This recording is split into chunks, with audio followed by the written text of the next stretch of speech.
Hello, this is Julian with Coffee Reviews, and today we'll be doing another blind taste test rankings video.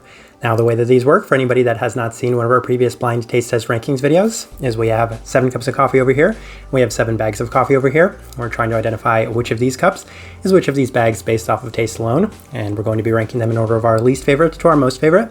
And there's a theme behind each and every one of these videos, and the theme behind this one is that it's another viewer subscriber recommendation suggestion video, as all 7 of these are bags of coffee that come from coffee roasters that were suggested to us. So let's go ahead and introduce the coffees, starting with the first roaster alphabetically, which is BlendIn Coffee Club, based out of Sugar Land, Texas. And we have 2 coffees from them, the first of which being the El Floripondio Natural Processed Bolivia. And that right there is probably the highest end coffee that we do have on this table, as that one is a natural processed Bolivian macertaion, so a very interesting coffee to say the least. Next up we have the MeiZi Washed China, and that is the first ever Chinese coffee that is featured on this channel, so will definitely be interesting to see how that one performs. Next we have One Line, based out of Columbus, Ohio, and we have 2 coffees from them as well. The first is the El Venado Wash Processed Costa Rica, and that one right there is in SL28.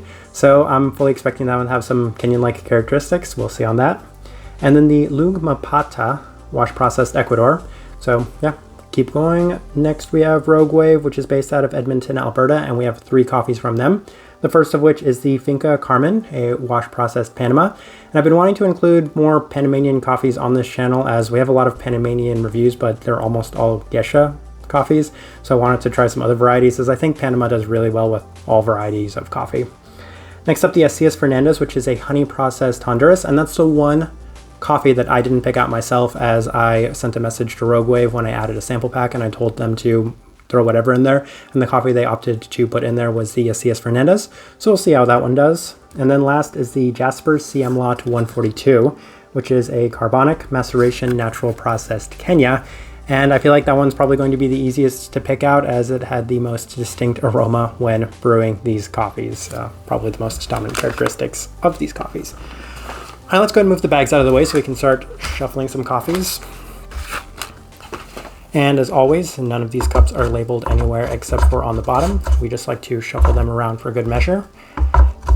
And it kind of gives us an opportunity to discuss what we do have on our hands here, as we have 7 different origins and we have 4 different processing methods. So these also come from 3 coffee roasters that I have no familiarity with, as I have not tried a single cup of coffee from any of these coffee roasters before. So that's going to make things even more difficult. But yeah, I don't mind getting actually all 7 of these wrong, because given that I have no way of really getting any of this right, then yeah, it won't really matter.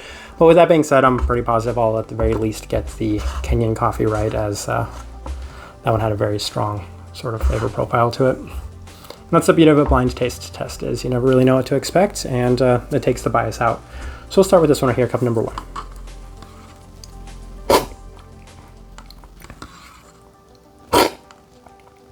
Okay, this coffee right here feels a little tame, a little muted.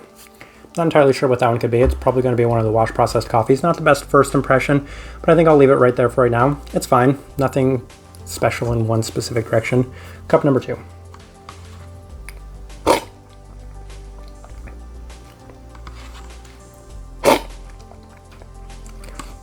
This one right here, it's also a little delicate and tame, but it has a little bit more of the roastiness to it. It's got a lot of roastiness in the finish itself. So I think that one right there I'm going to place in second for right now. All right, cup number 3. Okay, this one's got a lot more vibrancy to it. Pretty citric cup of coffee as well. That's going to be really tricky. There are a lot of citric cups of coffee on this table. I feel like we've actually picked out 3 washed coffees, which is kind of nice, because that means my palate should be clean for whenever I get that natural processed coffee. It could be something else. It could be maybe one of the naturals are really clean, but for the most part, citric cup of coffee, I'm going to put in first place for right now. Cup number 4. All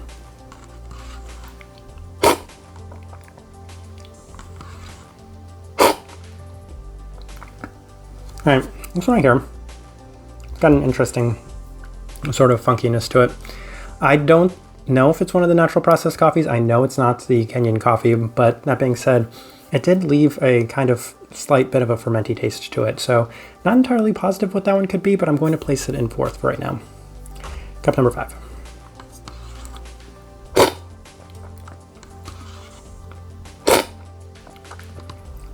Another kind of citric cup of coffee. This one I feel like could possibly actually be that Panama, as this one right here is really citric forward. And in my previous experience, Panama coffees have been pretty citric overall. So I've also been kind of funky in an interesting sense. I'm going to place that one in 4th place for right now. 2 cups left. I feel like I haven't gotten to that natural yet, so probably just picked it up. Yeah, I did. Yeah, that's red fruit overbearing. I'm going to place it in last for right now. That's not really surprising. I don't love that really dominant red fruit characteristic that comes from those cups of coffee. Very raspberry-like, very strong, very out there. Cup number 7, actually.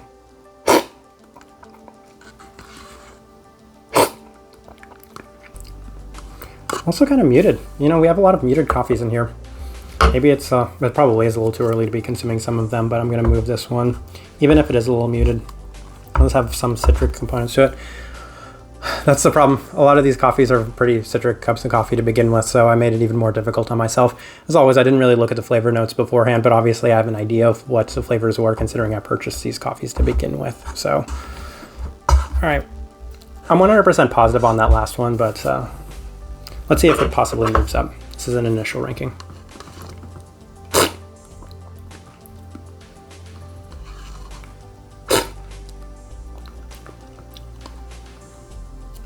Did I say that one could possibly be the Panama? It's an interesting cup of coffee right there. And this one feels a little savory. I think I'm kind of willing to actually throw out some guesses right there. I'm 100% positive that this one right here is the Kenya. How about the bag in front? I said that this one could possibly be the Panama. And this one right here, it feels kind of Kenyan-like, so I'm going to say it possibly is that Costa Rican. All right, let's keep going.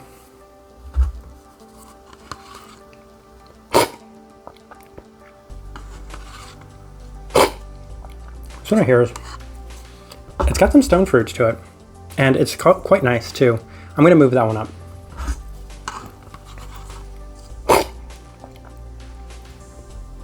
This one I feel like should be moved down. I'm not entirely sure where I want to move it down to either. It doesn't have a great finish to it.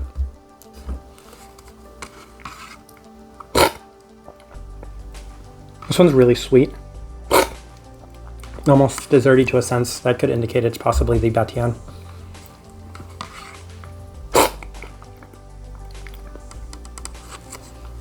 And all right, I think I'm willing to take some guesses. I'm not sure if I'm happy with the order though. This one right here has gone downhill ever since I've finished brewing it, so I'm kind of wondering if I want to replace that coffee.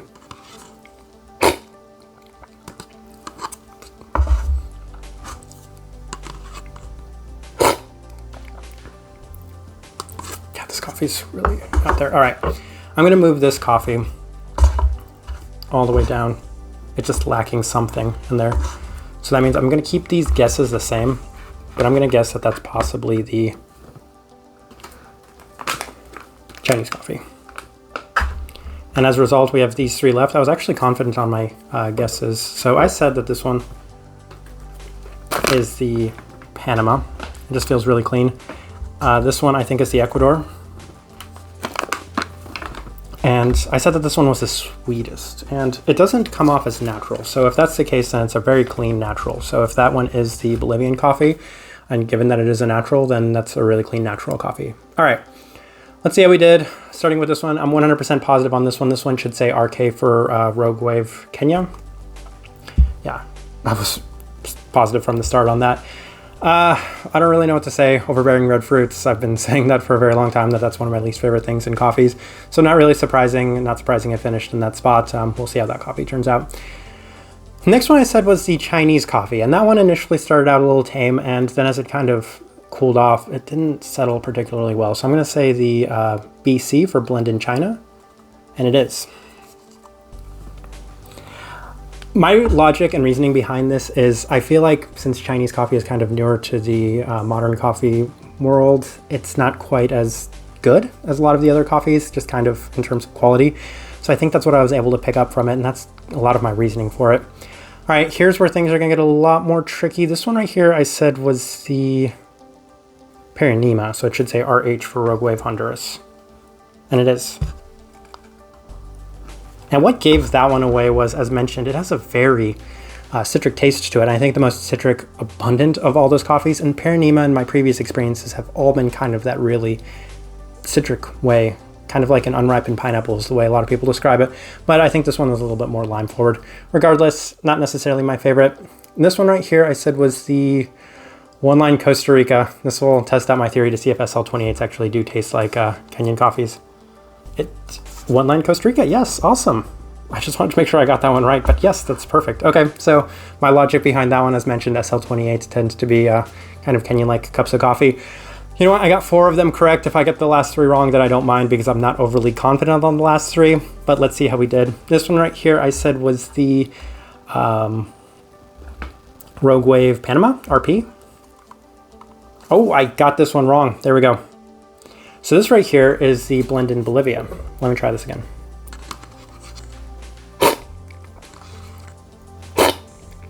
I could see that. I could definitely see it. It's still not, it's very clean. It's an extremely clean natural, and that's what threw me off. I think that they both have some sort of stone fruit flavor notes to them. Let me double check. Nectarine and grapefruit. Yeah, definitely. And I believe this one had apricot on there. Cotton candy, tiramisu, and apricot. Okay, so if I got those 2 flipped, then that's perfectly fine. But yeah, this one actually turned out to be the BlendIn. So let me see what this one right here says. If I got them switched, it should say RP for Rogue Wave Panama, and it does. So I got those 2 flipped, which, as mentioned, is perfectly fine for me. That just goes to show how clean that Bolivian coffee is. And that means, as a result, the last one should say OE for One Line Ecuador, and it does. All right, I'm perfectly fine with that, actually. 5 for 7, but this is the way they finished in terms of the ranking. So not surprising, the Panamanian coffee did finish pretty high, and I mentioned that it was quite sweet. This one right here, upon drinking it a second time, again, it's super clean. That's what threw me off. This is a natural processed coffee. Got to give them credit for having a super clean natural processed coffee. But I think that that fruit-forward cup of coffee, fruits are always going to be huge selling points to me, especially clean fruits. That's what set that Ecuador apart. That's why it finished in first place. But these are the final rankings. And as always, I will be doing an individual review of each and every one of these bags. Maybe that Honduras, since it's such a small bag, I think I'll kind of see and decide on that one. But for the most part, yeah, all these other coffees I'm looking forward to discussing. There are a couple in here that are quite interesting bags of coffee to begin with. But I think I'm going to leave this blind taste test at that. 5 out of 7. I'm not going to complain, especially for a first try with these coffee roasters. If you enjoy these blind taste test rankings videos, give this video a like. I always mention they are by far the most work. They take the most time, but they are by far the most fun to do as well. If you're just enjoying the content in general, give this video a like, subscribe if you're not already subscribed. And this right here has been a blind taste test rankings video featuring coffees from our viewer subscriber recommendation suggestion list. Thank you for watching.